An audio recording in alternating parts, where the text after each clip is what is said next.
Halo, saya Adi Amurwanto. Dalam video ini saya akan menjelaskan tentang sifat-sifat asam nukleat bagian yang kedua, yaitu sifat kimia dan fisika asam nukleat.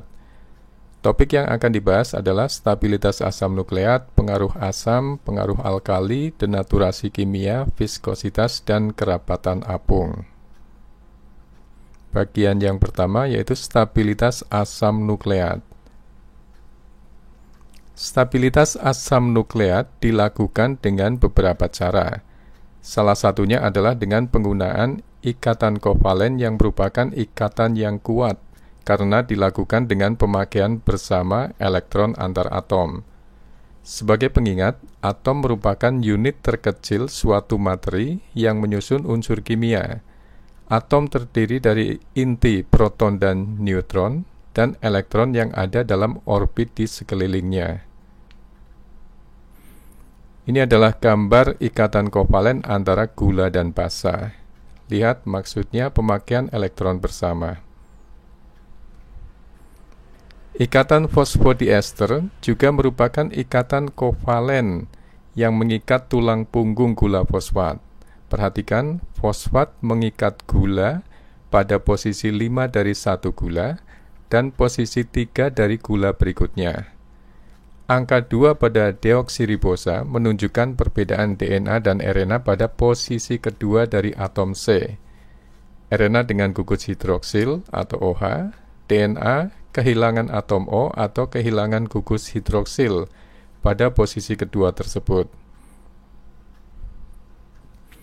Ikatan hidrogen pada asam nukleat merupakan ikatan lemah. Ikatan ini terjadi antara atom elektronegatif dan atom hidrogen atau elektropositif yang terikat ke atom elektronegatif yang kedua. Ikatan hidrofobik merupakan asosiasi gugus nonpolar satu dengan yang lainnya ketika ada dalam larutan air, karena mereka tidak larut dalam air. Molekul air sangat polar. Molekul yang sangat polar akan sangat larut dalam air atau hidrofilik. Senyawa yang non-polar atau tidak ada gugus yang bermuatan sangat tidak larut dalam air atau hidrofobik. Susunan pasangan basa yang berjajar seperti anak tangga dalam gambar memberikan inti hidrofobik. Jadi, walaupun ikatan hidrogen yang menghubungkan basa atau basa dengan basa termasuk ikatan yang lemah, tetapi inti hidrofobik ini memberikan ikatan hidrofobik yang kuat. Kadang disebut stacking interaction atau interaksi pemampatan. Selanjutnya, pengaruh asam. Dalam asam kuat dan kenaikan suhu, misalnya asam perklorat atau HClO4, pada suhu yang lebih dari 100 derajat Celcius, asam nukleat terhidrolisis secara sempurna menjadi komponen penyusunnya, yaitu basa, gula, bisa gula ribosa atau gula deoksiribosa, dan fosfat.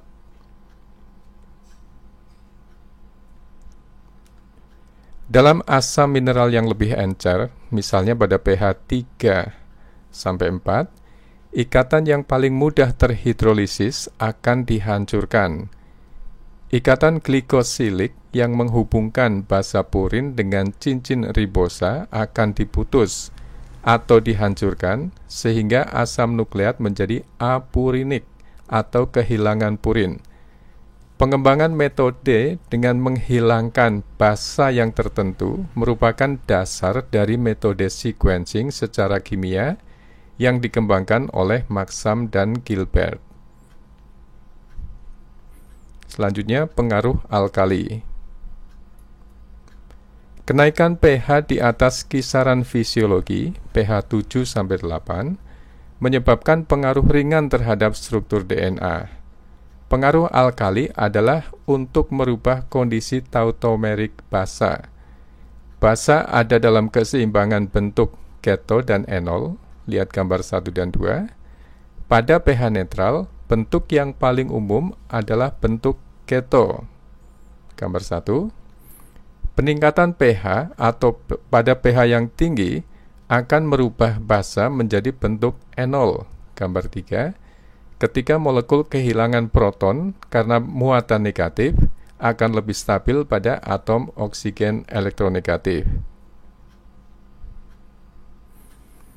Dengan cara yang sama, struktur guanin juga berubah menjadi bentuk enol pada pH tinggi dan analog atau sama dengan perubahan yang terjadi pada struktur basa lainnya.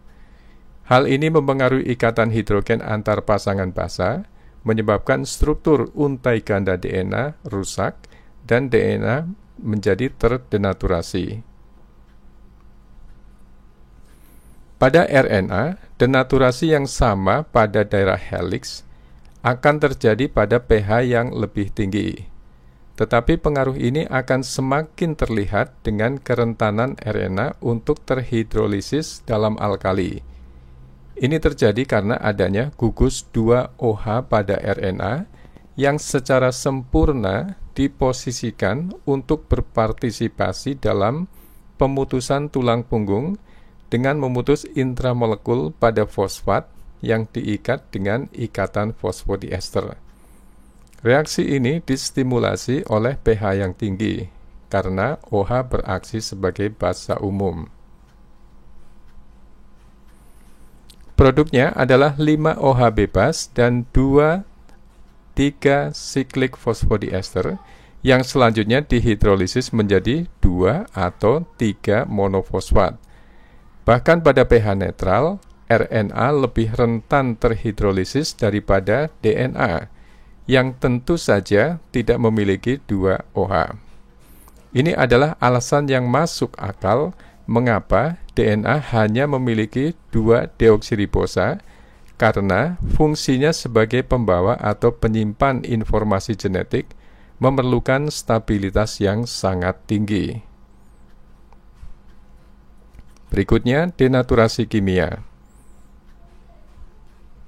Sejumlah agen kimiawi bisa menyebabkan denaturasi DNA atau RNA pada pH netral. Contoh yang paling dikenal adalah urea atau H2N, CON, H2 dan formamid atau HCONH2. Pada konsentrasi yang cukup tinggi dari agen ini, beberapa molar, mempunyai pengaruh merusak ikatan hidrogen dari larutan air.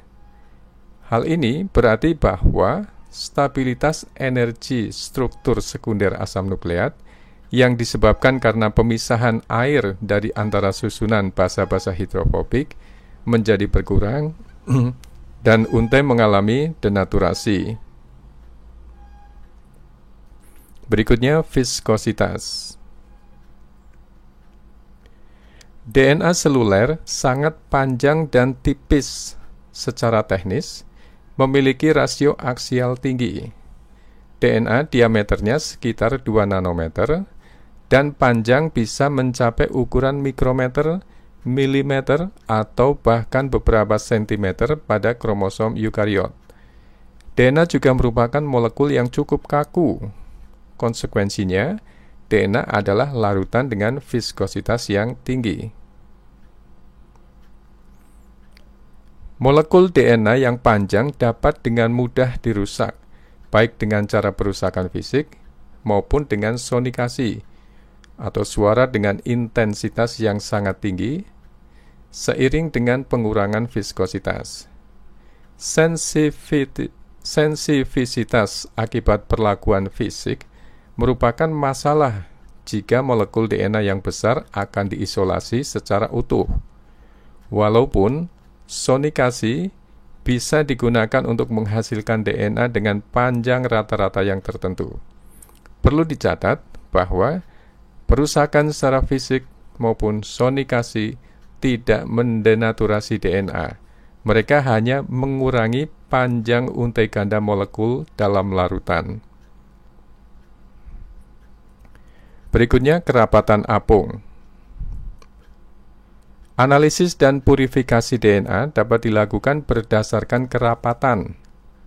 Dalam larutan yang mengandung konsentrasi garam yang tinggi, misalnya 8 m cesium klorida atau CSCl, DNA mempunyai kerapatan sekitar 1,7 gram per cm kubik, cm pangkat minus 3.